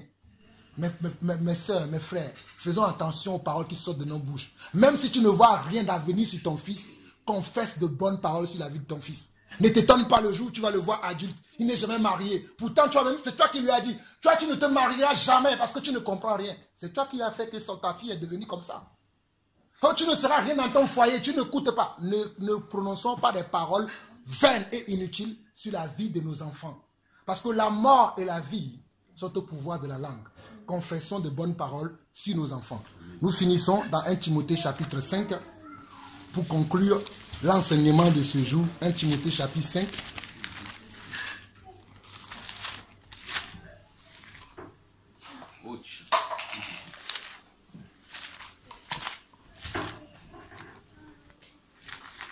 C'est pour justifier ce que je vous partageais tout à l'heure par rapport au lavement des pieds.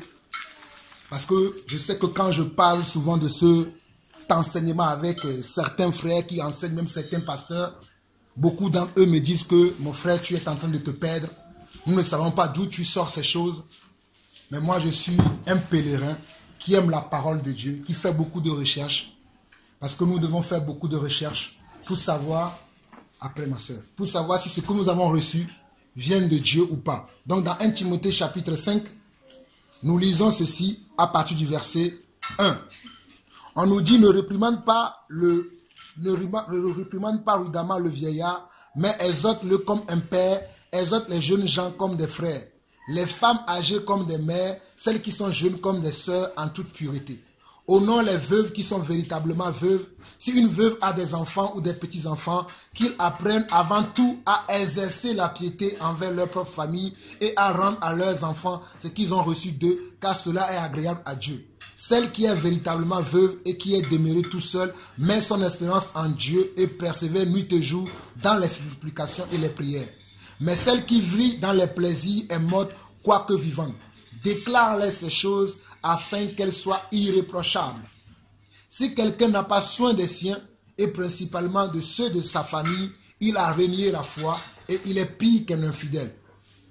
Qu'une veuve, pour être inscrite sur le rôle, n'ait pas moins de 70 ans, qu'elle ait été femme d'un seul mari, qu'elle soit appliquée à toute bonne œuvre, ayant élevé des enfants, exercé l'hospitalité, laver quoi?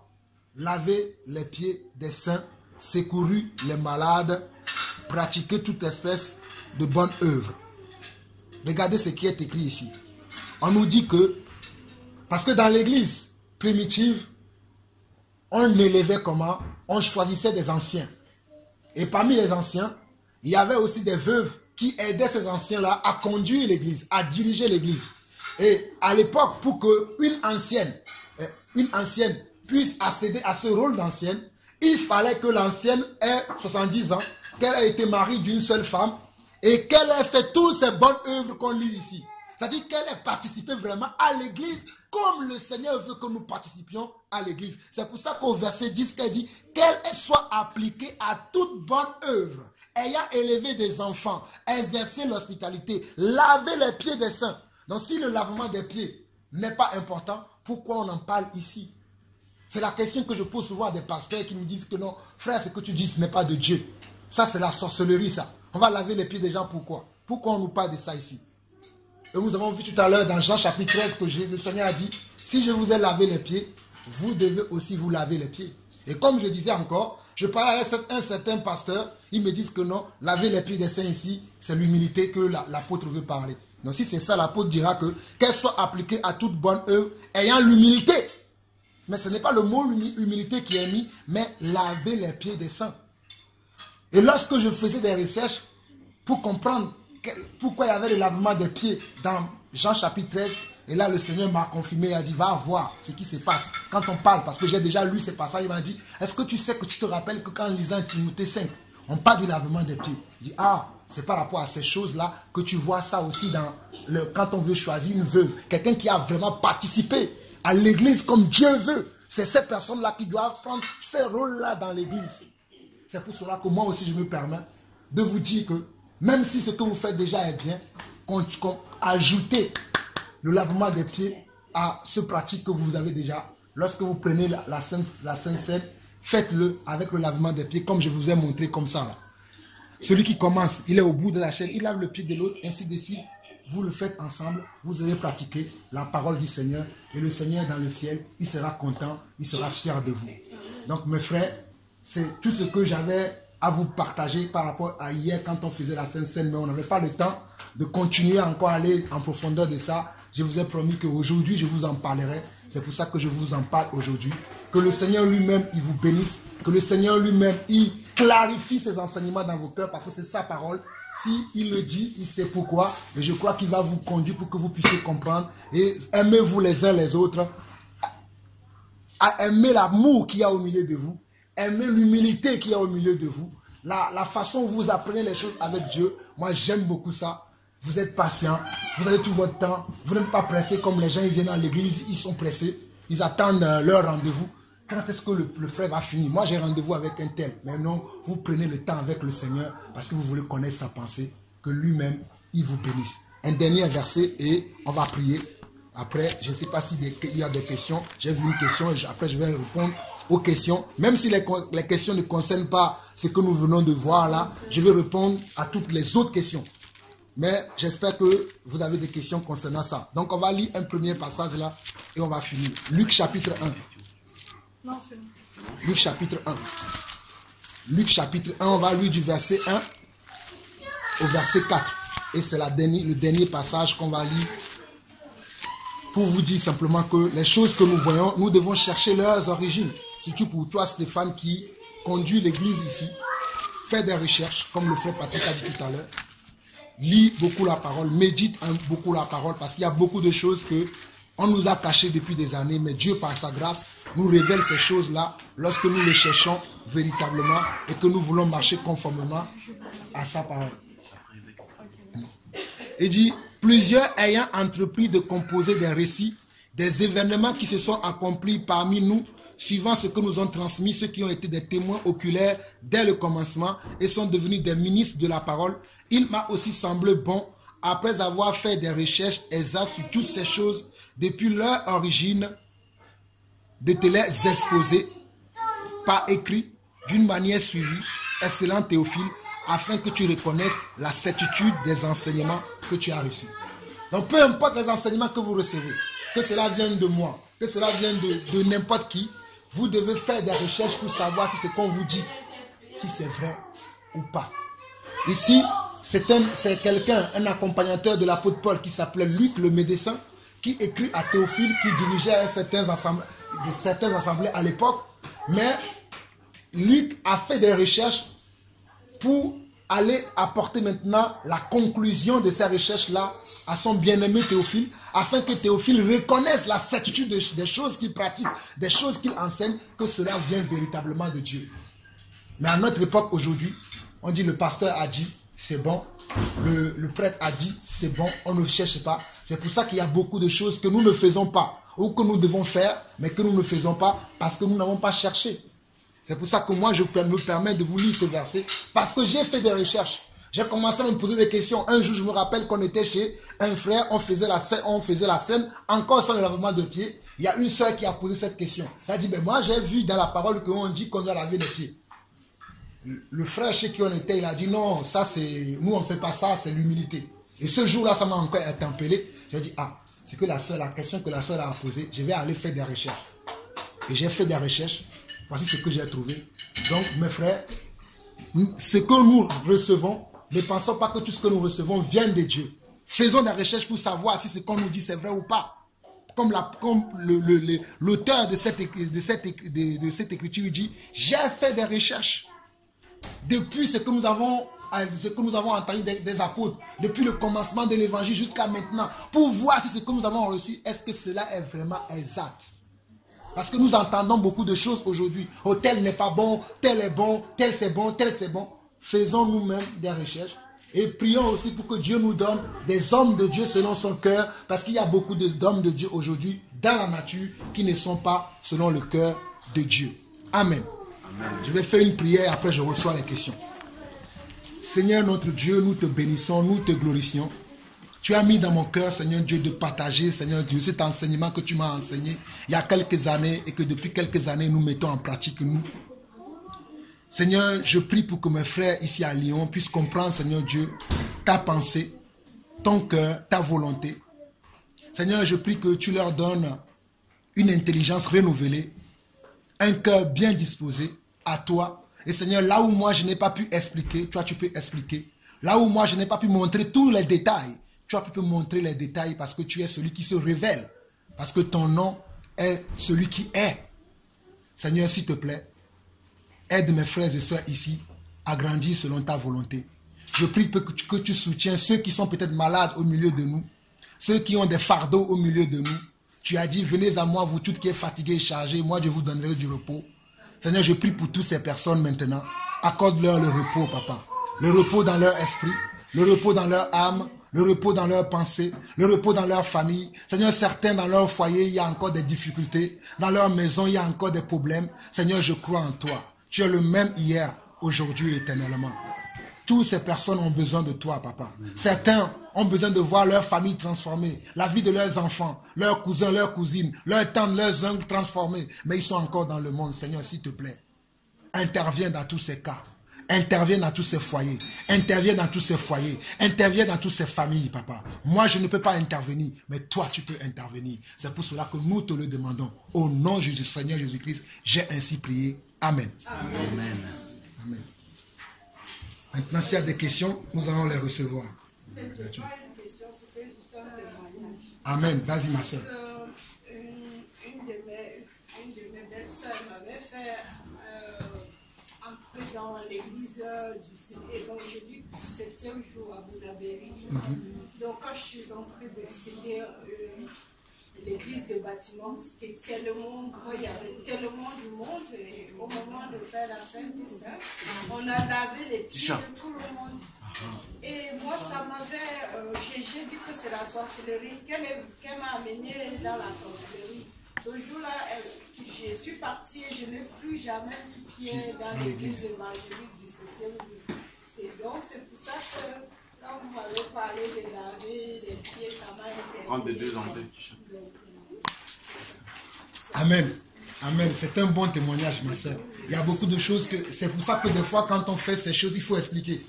Moi, à chaque fois qu'on veut faire la Sainte Seine, je reviens toujours sur les mêmes passages bibliques, au fait, qui parlent de ça, pour que même s'il y a des nouvelles personnes qui comprennent que ce qu'on fait, ce n'est pas nous qui inventons, mais nous voulons faire selon la volonté de Dieu. À moins que s'il n'y a pas de nouvelles personnes parmi nous, mais ceux qui sont là, je vois que c'est des personnes qui savent déjà, qui ont déjà compris. Là, on ne va pas encore revenir à la parole. Mais s'il y a des nouvelles personnes, on revient toujours sur la parole pour expliquer. Sinon, quelqu'un va partir parce qu'on ne lui a pas expliqué. Et vous avez raison. Parce qu'on fait quelque chose, on ne t'explique pas. Ce n'est pas normal. Il faut qu'on explique aux gens. Nous faisons comme ça parce que le Seigneur nous a enseigné comme ça. Donc je suis béni par ton témoignage, ma soeur. Amen. Ma Bible. Je ne sais pas si quelqu'un d'autre a une question. Oui. Oui. Comme quand on se baptise, on est massé à l'esprit. Oui. Et on est lavé entièrement. Savoir, est-ce qu'on a besoin de se laver les pieds? On est lavé. Oui, mais ça, le baptême est différent du lavement des pieds. Le lavement des pieds se fait lorsqu'on prend la Sainte Seine. Là, tu parles de deux choses différentes. Quand tu t'es baptisé, d'ailleurs, quand on lisait Jean 13, Pierre a posé la question à Jésus, il a dit, si tu veux me laver les pieds, ne me lave pas que les pieds, lave-moi tout le corps entier. Et Jésus a dit, non, vous êtes purs, mais vous n'êtes pas tous purs. Donc, le baptême, c'est un acte différent. Mais le lavement des pieds, ça concerne quoi? Ça concerne lorsqu'on prend la Sainte Seine, c'est un devoir que le Seigneur nous a donné, c'est une pratique que le Seigneur nous a donnée, afin que nous nous purifions. Nous nous purifions tous en faisant cela. Donc ça n'a pas de rapport avec le baptême. Le baptême étant une autre chose, et le lavement des pieds aussi, c'est une autre chose. D'ailleurs, la question que tu as posée, c'est très important. Ceux qui n'ont pas encore reçu le baptême ne peuvent pas prendre la Sainte Seine. Parce que la Sainte Seine, c'est pour les enfants de Dieu. Même si nos enfants ils aiment bien, ils aiment le Seigneur, tant qu'ils ne font pas partie de l'église, ils ne peuvent pas prendre la Sainte Seine. La Sainte Seine est réservée uniquement aux disciples, c'est-à-dire à ceux qui ont confessé leurs péchés, qui ont reçu le baptême de Dieu et qui sont devenus des enfants de Dieu. C'est eux qui peuvent prendre la Sainte Seine. Mais celui qui vient à l'église, il n'est pas encore baptisé, il ne s'est pas repenti de ses péchés, il ne peut pas prendre la Sainte Seine. Parce que la Sainte Seine, c'est pour les disciples. C'est pour ceux qui sont enfants de Dieu. Celui qui n'est pas encore enfant de Dieu, s'il prend la Sainte Seine, en fait, lui, il prend simplement le pain et le vin. Il n'a rien compris. Parce qu'il n'a pas encore... Mais toi qui es déjà baptisé, lorsque vous faites la Sainte Seine, toi, tu dois le faire parce que tu es déjà enfant de Dieu. Mais avant de le faire, souvenez-vous de tout ce que nous avons dit. Si nous avons péché contre quelqu'un, allons voir la personne. Même si vous ne voulez pas vous laver les pieds, même vous voulez juste prendre le pain et le vin, avant même de prendre le pain et le vin, là, demande pardon à ton frère, demande pardon à ta soeur, sinon tu vas prendre quelque chose qui sera un jugement contre toi. Il ne faut pas qu'on mange le pain et le vin du Seigneur injustement. Demandons pardon aux uns aux autres. Mon frère, je t'ai fait ça. Ma soeur, tu m'as fait ça. Je n'ai pas apprécié, mais je te pardonne parce que là, je veux manger le repas du Seigneur. Je veux le manger avec le cœur tranquille. Donc, ma soeur, est-ce que tu me pardonnes? Si la soeur te dit qu'il t'a pardonné, crois qu'il t'a pardonné et puis avancer. Donc il y a une différence entre le lavage des pieds, ça doit se faire à chaque fois qu'on fait la Sainte Seine.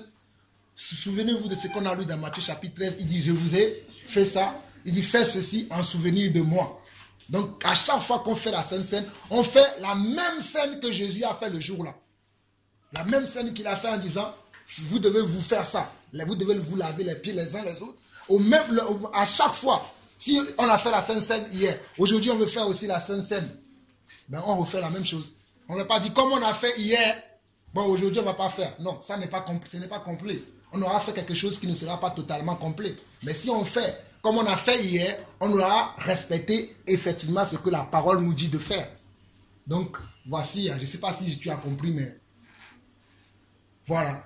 Bon, c'est juste un truc aussi. Je n'ai pas noté la partie, c'est pas... Tout à l'heure, lorsque tu parlais justement de l'environnement, il y a un mot qui m'est venu à l'esprit, c'est la tradition. Mais j'ai vu que quelque part aussi, on parlait de ça, il disait ce que j'ai fait, c'est comme une tradition, il faut aussi le faire. Tout à fait. Donc, en fait, c'est le côté tradition.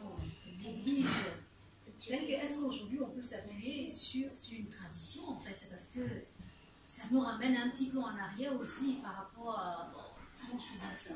En fait, c'est le mot tradition, en fait. Je ne sais pas pourquoi, je me dis, est-ce qu'on doit répéter forcément tout ce que Christ a fait? Est-ce que... Peut-être parce que c'était dans la situation, c'est juste comme ça. Ça veut dire qu'on a répété à chaque fois. Parce qu'il y a certaines choses qu'on ne fait pas forcément. C'est vrai ce qu'on a dit tout à l'heure. Aujourd'hui, les hommes veulent faire les choses un peu à leur façon. Mais est-ce qu'on doit rester dans l'église traditionnelle? Je sais pas. Je sais pas. Il faudrait que je reprenne la page, enfin, que je retrouve pour vraiment lire. Et puis, comme on l'a dit aussi, peut-être moi aussi, à tout faire mes recherches. Et puis... Peut-être tu parles de Matthieu chapitre 15. Je sais pas. pas si... C'est parce que dans Matthieu chapitre 15, l'apôtre Jésus disait aux pharisiens que vous annulez la parole de Dieu au profit de vos traditions. Mais là, ce n'est pas des traditions, c'est un commandement du Seigneur. Parce que quand on voit dans Jean chapitre 13, quand on lit le passage, il dit très bien que si je vous ai lavé les pieds, vous devez vous laver les pieds. Ce n'est pas une tradition. Mais je crois qu'il y a eu un mot tradition tout à l'heure. Je n'arrive pas à retrouver. C'est ce que je cherchais. Bon, ok, allez-y, cherchez, vous montrez-nous alors. Ah, ça va être... Je ne me souviens pas vraiment de la page, c'est ça. Moi, je sais que dans Matthieu chapitre 15, si vous voulez, je peux le lire pour vous. Parce que les circonstances de la Bible ne sont pas les mêmes circonstances. Il y a des circonstances qui sont différentes de d'autres circonstances. Et comme j'ai dit, hein, moi, je dis ce que la Bible dit, ce que j'ai appris du Seigneur. C'est juste pour clarifier. Après que chacun fait comme il veut. En fait, c'est une tradition qui te... Non, ça ne me dérange pas tant que ça. Moi, je vais simplement... Je vais dans l'acceptation, je vais vraiment comprendre les choses, tout simplement. Dans Matthieu chapitre 15, à partir du verset 1, Matthieu chapitre 15, à partir du verset 1, la Bible dit, alors les pharisiens et les scribes vinrent de Jérusalem auprès de Jésus et dirent, pourquoi tes disciples transgressent-ils la tradition des anciens? Car ils ne se lavent pas les mains quand ils prennent leur repas. Il leur répondit, et vous, pourquoi transgressez-vous le commandement de Dieu au profit de vos traditions? Il dit, pourquoi transgressez-vous le commandement de Dieu au profit de vos traditions? Car Dieu dit, honore ton père et ta mère, et celui qui maudira son père ou sa mère sera puni de mort.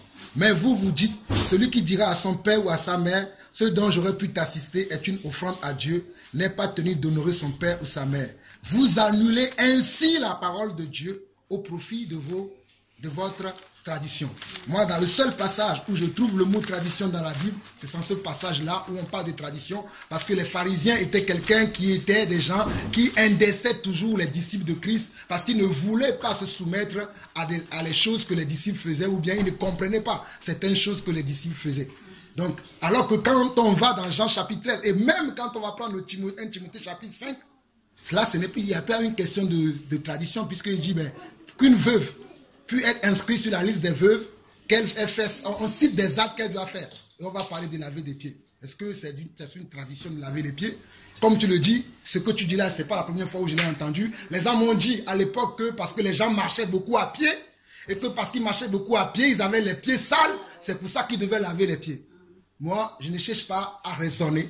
Le Seigneur a dit dans Matthieu chapitre 13, et dans Jean chapitre 13, si je vous ai lavé les pieds, vous devez aussi vous laver les pieds. Je ne vais pas rentrer dans les raisonnements. Lui, à cette époque-là, il marchait à pied. Lui, à ceci, il faisait ça. Moi, j'applique selon ce que le Seigneur dit dans sa parole. Comme il dit, vous êtes heureux si vous pratiquez.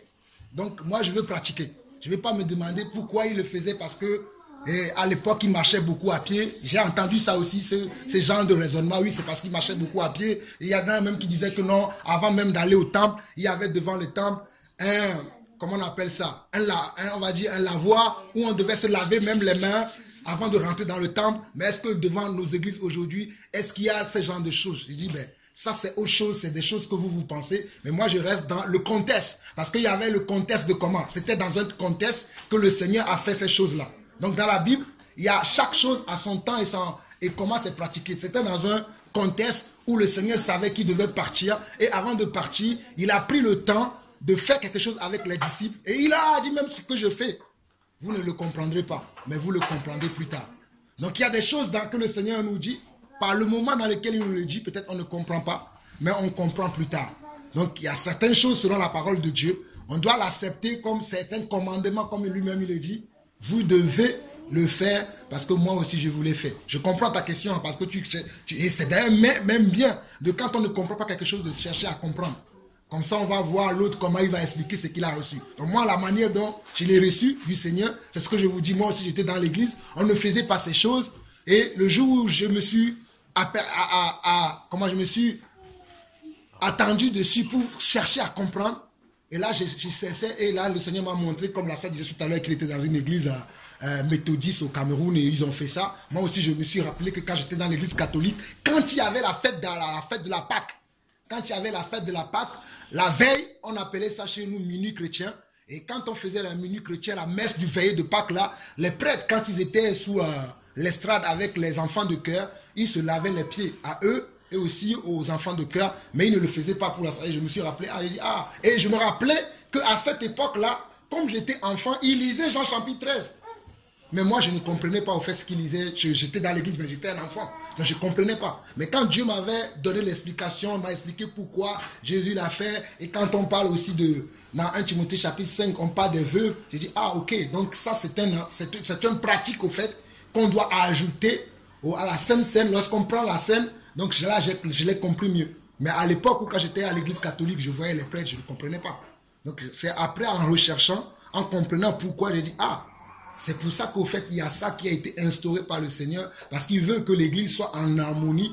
Il leur a montré quelque chose. Il a dit, si je vous l'ai fait, vous devez aussi le faire. Moi, je sais que quand on le fait, les gens sont heureux. Les frères, ils disent, je t'ai lavé les pieds, frère, je me soumets à la parole de Dieu. Que Dieu te bénisse. On se donne des paroles, on bénit le frère pour laquelle on fait cet acte-là. Dit, je fais comme le Seigneur a dit. En tout cas pour moi, c'est significatif, parce que je reçois, je suis béni, et je suis même heureux de servir un frère, parce que c'est un acte d'humilité quand même, se baisser et commencer à laver le pied de quelqu'un, c'est quand même un acte aussi d'humilité. Donc en le faisant, je suis quand même aussi heureux de pouvoir laver les pieds d'un frère ou d'une sœur, parce que je m'humilie, je deviens son serviteur, puisque Jésus a dit, si moi le maître, je vous ai servi, vous devez vous servir aussi les uns et les autres. Donc je suis heureux, moi aussi, de servir un frère ou de servir une sœur en commençant par lui laver les pieds. Donc voici ce que moi je peux ajouter par rapport à ta question. De toute façon, en fait, pour moi, un petit peu ma conclusion, comme on l'a dit, c'est bien. Quand on entend un enseignement, c'est bien d'écouter tout le monde, mais c'est que l'esprit seul aussi, le meilleur enseignant, c'est tout à fait. Amen. Donc par ça, ma question que j'ai posée, oui, j'ai entendu ce que tu as dit, j'accepte, mais je vais aussi faire mes recherches, mais c'est l'esprit qui va m'enseigner, qui va m'amener à l'enseignement, à l'acceptation même de ce qu'on vient de dire. Tout à fait. Donc on reste tous, il faudrait qu'on ait tous le cœur disposé, l'esprit disposé aussi. Tout à fait. Mais le temps est quand même important, parce que j'y pensais. Que je le dise, oui, il n'y a pas de souci, ma soeur. C'est la tradition, en fait. Parce que c'est vrai qu'on parle aussi beaucoup de l'église catholique, qui est beaucoup dans la tradition. C'est vrai qu'ils font beaucoup de choses qui sont aussi dans la tradition. Moi, j'ai déjà entendu. Mais tout ça, c'est des questions que je me pose, donc j'ai besoin que ça soit clarifié pour vraiment avancer. C'est vrai que ne pas avoir de limite, avancer vraiment dans la vérité du Christ, vraiment m'accrocher à cette parole-là, et puis voilà, tout simplement. Comment je vais dire, Amen. Mais sortir ce livre, me dire. Oui, comme tout ça, à quand fait. je parle de quelque chose, je sais de quoi je parle. Je Amen. peux apporter un faux témoignage, un faux truc juste pour que les gens entendent et qu'ils soient contents. Mais que ce que je dise, que vraiment ça soit la vérité. Comme Christ me le disait, il disait, en vérité, je vous le dis. Amen. Lorsque je vais envoyer cette parole-là, qu'elle soit vraiment par autorité, par l'Esprit de Dieu, voilà, pour qu'on sente que vraiment c'est une nourriture aussi, qui peut aussi bénir d'autres personnes. Le faire aussi, aider d'autres âmes aussi. Au Seigneur. Amen. C'est juste ma petite conclusion, on va dire. Amen. Le Seigneur est content de tout et il se révèle à ceux qui le cherchent pleinement et à ceux-là qui ont le désir vraiment de lui faire. Et c'est vrai que c'est le travail du Saint-Esprit, comme tu dis, de nous convaincre de la parole qui est véhiculée par la bouche de ses serviteurs. C'est l'œuvre du Saint-Esprit. Et la parole est oui et amen. Gloire au Seigneur. Amen. Merci beaucoup pour l'exhortation. Nous aussi, on est contents. C'est la première fois qu'on se voit. Moi, Stéphane, nous, on s'est déjà vu, mais c'est aussi une grâce énorme. Comme tout à l'heure, tu as exprimé ta joie. Moi aussi, j'ai bien envie d'exprimer cette joie-là avec les gens. Donc, merci le Seigneur aussi pour les personnes qui l'utilisent. C'est vraiment une grâce énorme, le fait d'être là aussi. On ne le fait pas par nous, c'est toujours par lui. Donc, nous aussi, nous sommes dans la joie. En tout cas, moi, je suis dans la joie. C'est la première fois que je parle. Mais je suis aussi dans la joie de voir que tu es animé par un feu. Tu veux partager, tu veux donner, tu donnes. En tout cas, nous, on reçoit aussi, on aimerait aussi, nous aussi, à notre tour, être aussi des vrais témoins de cet amour-là.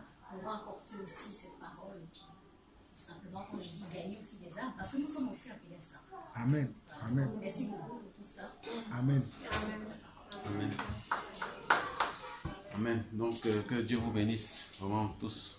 Et merci aux frères de nous apporter la parole aujourd'hui.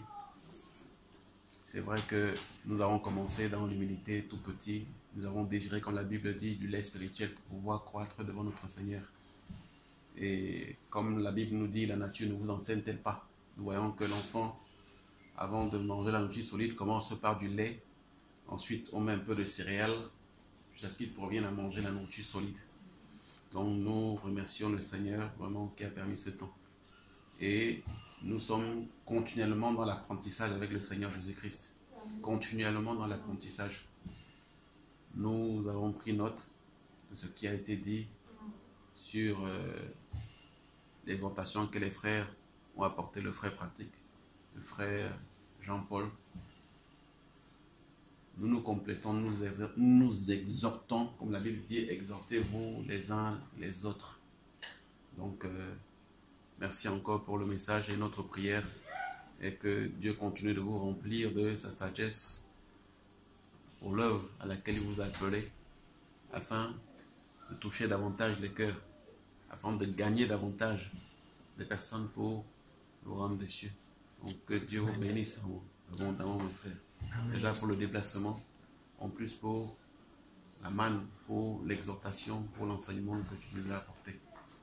Donc, nous avons pris note. Vous avez vu l'attitude de Pierre qui au début ne comprenait pas. Nous allons nous mettre au pied du Seigneur, qui puisse davantage affermir ce que nous avons reçu aujourd'hui. Donc, que Dieu vous bénisse abondamment. Et nous allons maintenant manger la nourriture charnelle. Donc je vous invite à vous asseoir et prendre place. Bienvenue ma soeur Pauline. Victorine. Que Dieu te bénisse. Bienvenue. Merci à tous mes frères. Amen.